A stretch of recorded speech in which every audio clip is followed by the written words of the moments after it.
બીજી ક્રાંતિ એ કરી કે પુરુષોને સભાન કરી દીધા કે તમારે જો આ પ્રકારની બ્યુટી સાથે કામ લેવું હોય તો તમારે અપગ્રેડ થવું પડશે. કારણ કે સ્ત્રીઓ તો અલગ અલગ જગ્યાએ છાણ વાસીદું કરતા કરતા પણ વિડીયો બનાવે તો બ્યુટીફુલ લાગે એવા લોકો પડ્યા છે આ જગતની અંદર. હું તમને પ્રોફાઇલની લિંક જોતી હશે તો આપીશ.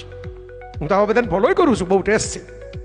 અને મને બે ચાર જણાએ પૂછ્યું ખરું કે હે તમે બધી આટલી બધી છોકરીઓને બ્યુટીઓને શું કામ ફોલો કરો છો? તો પહેલા કીધું પુરુષ છું એટલે. તો એમને જરાય ગળે ન ઉતરી આખી વાત. એટલે મેં એમ કીધું તો મને કે એમ નહીં, પણ તમારે એક સેલિબ્રિટી ઓથર તરીકે તમારી ઇમેજનું શું? મેં કીધું જો દોસ્ત, મારી પાસે 100 વર્ષનું આયુષ્ય છે કે નહીં મને ખબર નથી. એવરેજ આયુષ્ય તો ભારતની અંદર 65 થી 70 વર્ષનું જ હોય છે. હવે જેટલી શ્વાસ આપણે લેવાના હોય ને જેટલી જિંદગી જીવવાની હોય, તમારા અભિપ્રાય મુજબ નથી જીવવી. મને મજા આવે એમ મારે જીવવી છે. અને સૌંદર્યને જોવો ને એનો સૌથી મોટો સમાજ સેવાનો ફાયદો એ છે કે સૌંદર્યને જોવે ને માણસ પ્રસન્ન જ રહે, એ ખુશ જ રહે. જે શૃંગાર રસનો માણસ હોય ને કોઈ દી માથાકૂટ કરે જ નહીં, મારામારી કરે જ નહીં, ખૂન કરે જ નહીં, ગાળાગાળી કરે જ નહીં. કારણ કે એની મસ્તીમાં જ હોય, એની મોજમાં જ હોય.